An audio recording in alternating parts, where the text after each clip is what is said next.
कि माँ गंगा के तट पर आनंद नाम का जो घाट है वहां पर यह कथा आपको करनी है। हर कार्य को करने के लिए स्थान की विशेषता होती है। जैसे हम पढ़ने के लिए विद्यालय जाते हैं, सोने के लिए शयन कक्ष में सोते हैं, भोजन रसोई घर में पकाते हैं, पूजन मंदिर में करते हैं, स्नान स्नानागार में करते हैं, वैसे ही ये भागवत की कथा यदि घर पर की जाती है तो 1 गुना फल मिलता है, मंदिर में की जाती है तो 10 गुना फल मिलता है, और यदि यही कथा भगवती नर्मदा गंगा यमुना के पावन तट पर की जाए तो अनंत अनंत गुना फल की प्राप्ति होती है। लेकिन श्री सुखदेव जी महाराज कहते हैं कि जिस स्थान पर श्रीमद् भागवत की कथा होती है वह स्थान अपने आप गंगा मैया का पावन तट बन जाता है। फिर गंगा तट पर जाने की जरूरत नहीं पड़ती, जहां होती है वहीं गंगा यमुना नर्मदा सब अदृश्य रूप में आकर के विराजित हो जाती है।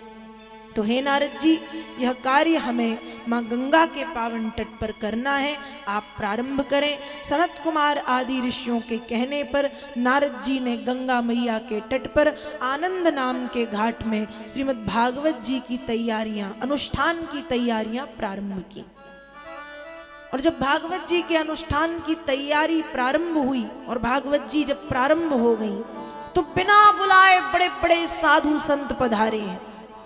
आज जब हम भागवत जी की कथा करते हैं, कराते हैं, तो हमें बड़े बड़े पैम्पलेट, पोस्टर या इनविटेशन कार्ड छपवाने पड़ते हैं, लोगों के घर भेजने पड़ते हैं, आमंत्रण देना पड़ता है, तब लोग आते हैं।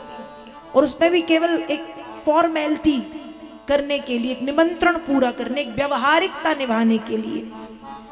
लेकिन वेद व्यास जी लिखते हैं जब गंगा के तट पर श्रीमद् भागवत की कथा प्रारंभ हुई तो योगेश्वरौ व्यास पराशरौ चौ छाया सुकोजा जलिजन्नु मुख्या सर्वेप्यमी मुनिगणाः सपुत्र शिष्या स्वस्त्रीभिरायुरति प्रणयेन युक्ता। योगेश्वर, व्यास, पराशर, जाजली, जन्नु आदि आदि ऋषि मुनि, और अकेले नहीं, सहपुत्र शिष्या, जो सन्यासी हैं वो शिष्यों के साथ, और जो गृहस्थ हैं वो अपने पुत्र शिष्य और स्वस्त्री अपनी अपनी पत्नियों को लेकर के पधारे हैं।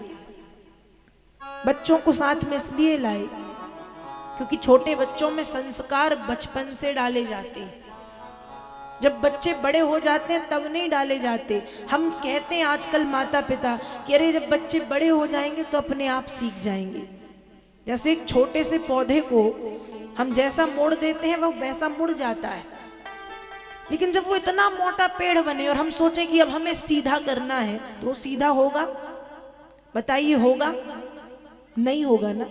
हम गिर जाएंगे, हमें ही चोट लग जाएगी, लेकिन वो वृक्ष सीधा नहीं होगा। लेकिन जब वो पौधा है, पौधे को जैसा मोड़ दोगे वो वैसा मुड़ जाएगा। वैसे ही बालक बालिकाओं में संस्कार बचपन से डाले जाते हैं। जब बच्चे छोटे हों तब उन्हें प्रणाम करना सिखाओ, तब उन्हें जय सिया राम करना सिखाओ, तब उन्हें सीता राम करना सिखाओ, तब उन्हें राधे राधे करना सिखाओ। संस्कार बचपन में डाले जाते हैं।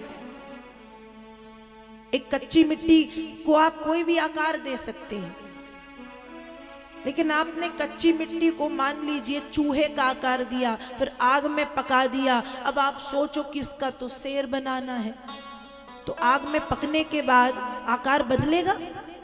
नहीं बदलेगा। ज्यादा कोशिश करेंगे तो वो चूहा भी टूट जाएगा, फूट जाएगा, मिट्टी है वो फूट जाएगी। उसी प्रकार से बालक बालिकाओं में संस्कार बचपन से डाले जाते हैं। इसलिए ऋषि मुनि जब पधारे तो सहपुत्र शिष्या, अपने पुत्र शिष्यों समेत पधारे हैं, और स्वस्त्री अपनी अपनी पत्नियों को लेकर के आए हैं। क्योंकि इन 4 स्थानों में पति के साथ पत्नी का होना परम आवश्यक है यदि हम गृहस्थ हैं तो। आप कथा सुन रहे हैं, अकेले मत सुने, सपत्नीक सुने। किसी यज्ञ के कार्य में बैठ रहे हैं तो अकेले मत बैठें, पत्नी के साथ में बैठें। तीर्थ यात्रा में जा रहे हैं तो अकेले ना जाएं, पत्नी के साथ जाएं। और किसी उत्सव में जा रहे हैं तो अकेले ना जाएं, पत्नी के साथ जाएं। जब राम जी ने अश्वमेध यज्ञ किया तो मां सीता नहीं थी, जंगल में थी, वनवास। तो ऋषि मुनियों ने कहा कि राम आप यज्ञ तो कर रहे हैं, पर सीता की अनुपस्थिति में आपको यज्ञ का कोई पुण्य नहीं मिलेगा और फल नहीं मिलेगा।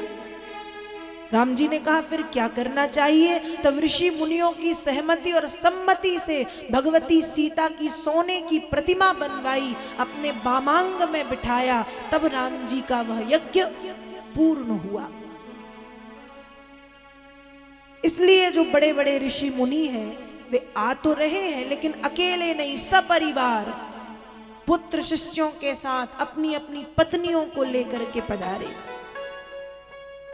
और जब श्रीमद् भागवत की कथा प्रारंभ हुई तो पहला आश्चर्य होता है, भक्ति सुतौ तौ तरणौ गृहीत्वा प्रेमैक रूपा सहसा विरासी, श्री कृष्ण गोविंद हरे मुरारे, नाथेति नामानि मुहुर्वदन्ति। जब भागवत की कथा प्रारंभ हुई और भागवत के श्लोकों की ध्वनि भक्ति ज्ञान वैराग्य के कानों में पड़ी, तो जो भक्ति बड़ी दुबली पतली कृष्णकाय सी हो गई थी, कथा सुनते ही हष्ट पुष्ट तंदुरुस्त चैतन्य हो गई, चैतन्यता आ गई, उठ करके खड़ी हो गई। जो ज्ञान वैराग्य बेहोश पड़े थे, जिनका बुढ़ापा आ गया था, जिनके बाल बगुले की तरह सफेद, जो डंडे की तरह पतले हो गए थे, वे भी हष्ट पुष्ट तंदुरुस्त हो गए, युवा हो गए। और तीनों ने दौड़ना शुरू किया और क्या कहते हैं, श्री कृष्ण गोविंद हरे मुरारे, हे नाथ नारायण वासुदेवा, नाथेति नामानि मुहुर्वदन्ति, श्री कृष्ण गोविंद हरे मुरारे, हे नाथ नारायण वासुदेवा। कहते हुए दौड़ते भागते हुए श्रीमद् भागवत की कथा में सबसे आगे जाकर के विराजमान हो गए। तो पहला आश्चर्य वहां पर यह हुआ कि जो अचेतन स्थिति में पड़े थे वे हष्ट पुष्ट तंदुरुस्त हो गए और भाग करके भागवत जी में सबसे आगे आकर के बैठे। और दूसरा आश्चर्य जो भगवान कहते हैं, अथ वैष्णव चित्तेषु दृष्ट्वा भक्ति अलौकिकी, निज लोकम परित्यज्य भगवान भक्त वत्सला। भगवान कहते हैं कि जब मेरे भक्त अनन्य भाव से मुझे बुलाते हैं तो भक्तों के उस अनन्य भाव को देख करके मैं मेरे निजधाम वैकुंठ का त्याग करके अपने भक्तों के पास में पहुंच जाता हूं।